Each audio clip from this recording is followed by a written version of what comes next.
Just have to know before I present. First is this is not like when I start off this PL, I'm not gonna be like I'm not gonna say this is my PL and I did this in MPX. So, and second, it's like an acting / story thing. So I'll be saying some unrealistic stuff and like that I'm 25 and like some unrealistic visual stuff. But that's because it's a story. Okay, so I am now a doctor in training, also known as a resident doctor, but I'm going to be that soon. In five to 6 months, I will graduate. That is because after I got my bachelor's degree at Emory University in Atlanta, Georgia, I stayed at home for 5 to 6 months studying before I went to medical school. I got my bachelor's. At my last year of medical school, I plan to get my residency in ophthalmology, eye care, and subspecializing in corneal diseases. So this is my tree of growth. So let's start from the roots up. I started from hard work. So requirements to be a doctor / ophthalmologist is first you need a bachelor's degree in one or more pre-med classes. You can double major or just major. You have to take the MCAT, which is medical college admissions test. Then you have to take medical school for 4 years. Then you do a residency, which is subspecializing in any of your fields for medicine. And then you can do a fellowship, which is optional. And then you practice as a full-time doctor. So 10 years. Let's go 10 years back, when I was 15. So, the 4 goals I had was having happy colleagues that work with me / for me, new groundbreaking research, getting a good salary for paying bills, etc., and passing the MCAT so I can subspecialize in eye care. So you might wonder why I'm dressed up so nicely today. Well, that's because 5 to 6 months, about 5 months before you graduate medical school, you have to take an interview for a residency. So I will be taking that interview for residency today. So that's why I'm presenting to you guys. So in my freshman and sophomore year, I took a course called MPX, which is Mid-Pacific Exploratory, and that enabled many of my skills that I have today, which helped me gain those 4 goals that I just mentioned. So let's go to our first goal, having happy colleagues. Well, what does that require? That requires communication and teamwork, and one major project. By the way, I'm going to always mention sophomore year because I was more critical than last year. So one project that helped me a lot in my sophomore year of MPX was the mock trial project. It required a lot of teamwork and communication because I was a defense attorney in the defense team, and we had a captain, and he told us what to do, and we talked to each other to work things out. The only guidance our teacher gave us was she took us to the courthouse and she just told us what to do. So I wrote the opening statement and the questions for Mark Twain, which was our case, if he's guilty or not of being racist. And in the end, we won. I was very proud of this because even if we lost, I would be proud because I had to write the opening statement about 6 to 7 times, and if it wasn't for my peers to give me my feedback, we wouldn't have had the success we had. Okay, so let's go to our second goal, my second goal that I had 10 years ago. So doing new groundbreaking research. Well, that requires hard work.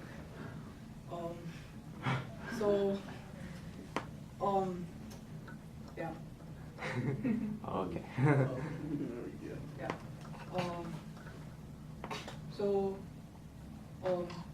Like I was mentioning, there's unrealistic stuff. So look, there's a fisherman. I caught something intriguing. But let's see what it is. Well, the first project he got was the wall panel project, which we did in the middle of our sophomore year of MPX in our English Humanities class, which enabled my hardworking skills.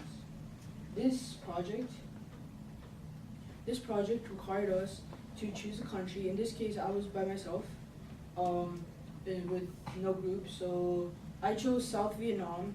In this, we first had to create, we had to do research, and then we had to make a draft, and then do a draft again, and then finalize it into this wall panel. So the way I got to this was first, and also we had to combine it with a physics concept. So my physics concept was pressure. And the thing about pressure in South Vietnam is that the Viet Cong, later the Viet Minh, they put too much pressure on South Vietnam.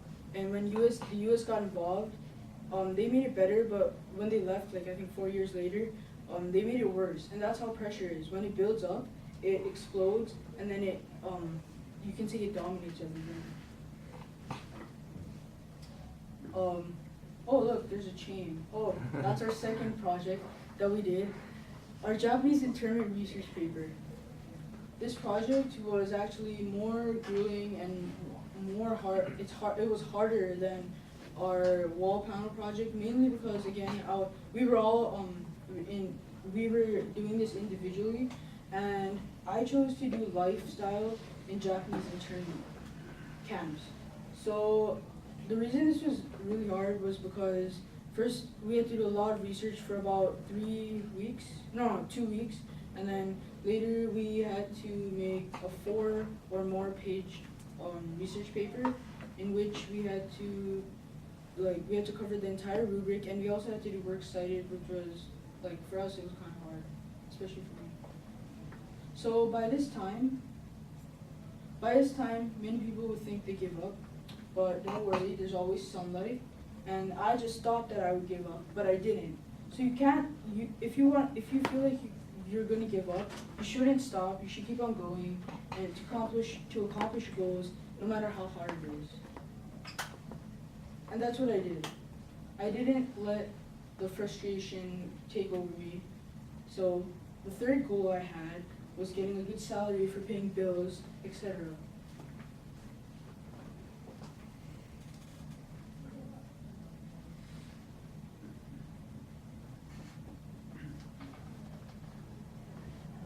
So this requires being proficient in my work. In my opinion, that's what getting a good salary requires. The reason is because in your job, if you don't do your best effort, your boss won't always give you the most salary. And being proficient is a really critical thing for doctors, especially because if they make a mistake, they can get fired. So one of the projects in our MPX STEM class, which is an engineering class, was the exhibit project. So what I was again by myself, and what I did was, this was actually harder, and the reason I was by myself was because I wanted to learn more about the physics concept and what it demonstrates, and so I didn't have to rely on a team. And I learned actually a lot of effective things from this. And my project was basically a sounding board this was a prototype. It was different aluminum bars, and later they bent a lot. So again, mistakes make us better. So that's why then I planned to get a sounding board like the one on the guitar, or a dulcimer, the instrument. And I got dowels and stainless steel bars, placed them right above the board like this, and then if you hit it, it makes the sound resonates because of the board. And this project showed how the hertz affects the vibration, how the vibration affects the sound, and so on and so forth, but I won't go into detail for that. So, and the second project, which was the Japanese internment poem project, this required a lot of proficiency because it was in a project combining 3 things: the research paper, the poem, and selling for a field trip to another class. So I'm talking about the poem generally. So yeah, okay. The poem, it required us, again, individually, to either get a poem from online or make one ourselves of Japanese internment. So I chose one. It was about of a person who remembers his friends who died in the internment camps. And the reason this requires a lot of proficiency, like I explained before, was because if we were presenting in front of an audience, and it's okay if you make some mistakes, but we had to recite and revise and recite and recite until we knew it perfectly, and we had to know the poem by heart, not just like memorize it. So yeah, my head's cut off, but that was me presenting. So let's go to the top of the tree. Our fourth and last goal that I wanted to accomplish, and I have till today. So finishing medical school to specialize or subspecialize in ophthalmology. So this requires science, investigation, and exploration.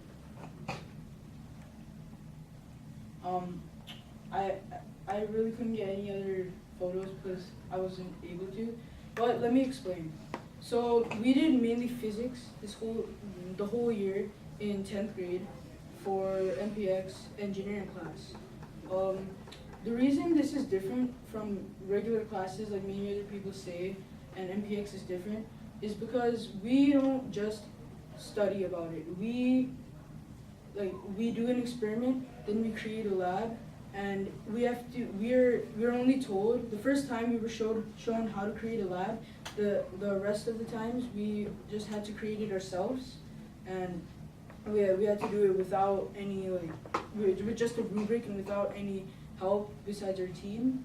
And the thing is that if you do something, if you experience, for example, physics, which is a really hard subject, if you experience and you do things and you learn that within those experiments, then you have a higher chance of remembering them than you do if you just read about it. So I have gotten my reward to this day, 10 years later. I have done it with the skills of MPX. I have this reward, and I have a bright future ahead of me in medicine.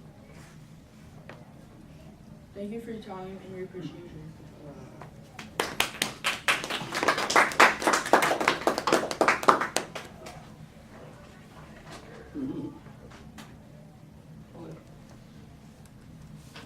Questions?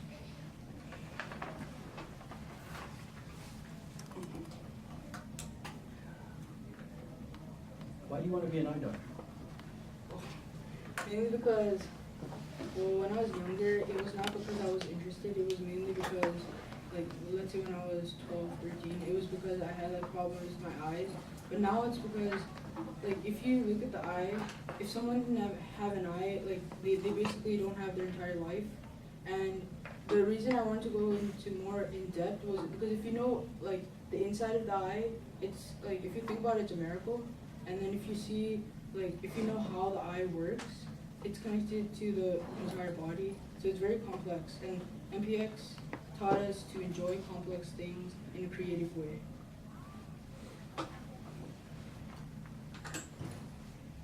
So you're so close to being done with your education.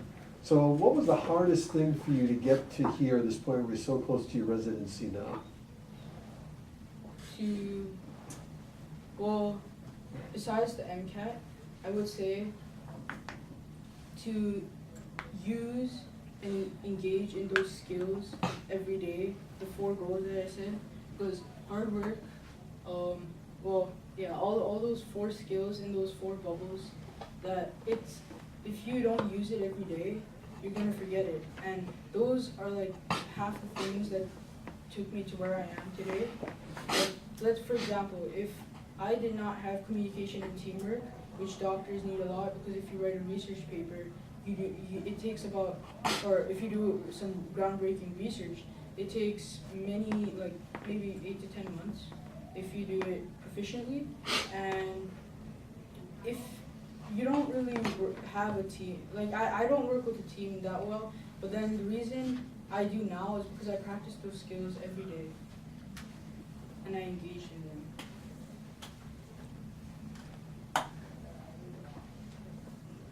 more questions.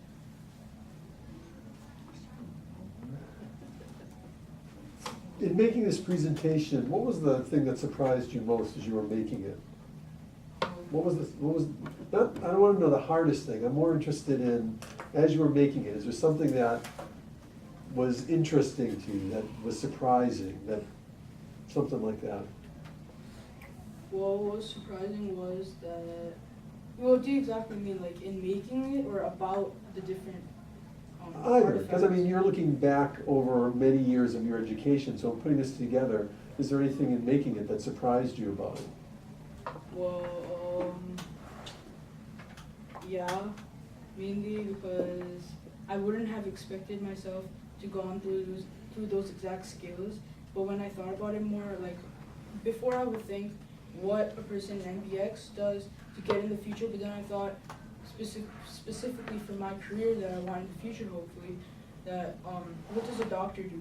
So a doctor does hard work, a doctor that needs communication. These are all crucial things for a doctor to do, and that's what probably was the hardest thing, because I had to think back to those moments of what we did in MPX, and that wasn't the easiest because MPX does more of like time efficiency and more of to work in a longer period with a group. This does require, the medicine does require a group, but not fully. Like, it requires other aspects too. So that's probably what the hardest thing was, to think for both perspectives.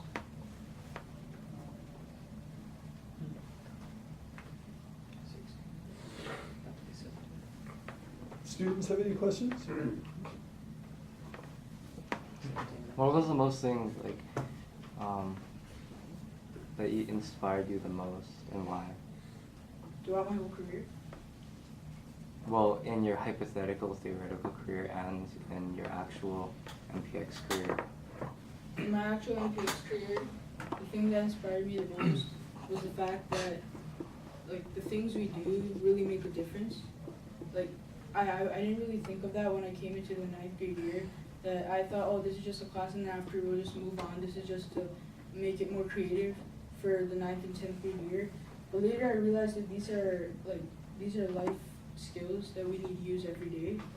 For my hypothetical career, I would say the most interesting thing would be that, I don't know, I would think that it's that where I came to be, because it's many steps, and that's what MPX does. Like compared to pre-IB or any other class besides MPX that people take, it's more individualized learning, and if the way MPX has taught us, like, it's too broad to talk about, but yeah.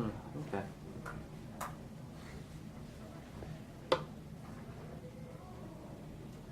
Well, then I think we're done. Thank you, Nashib.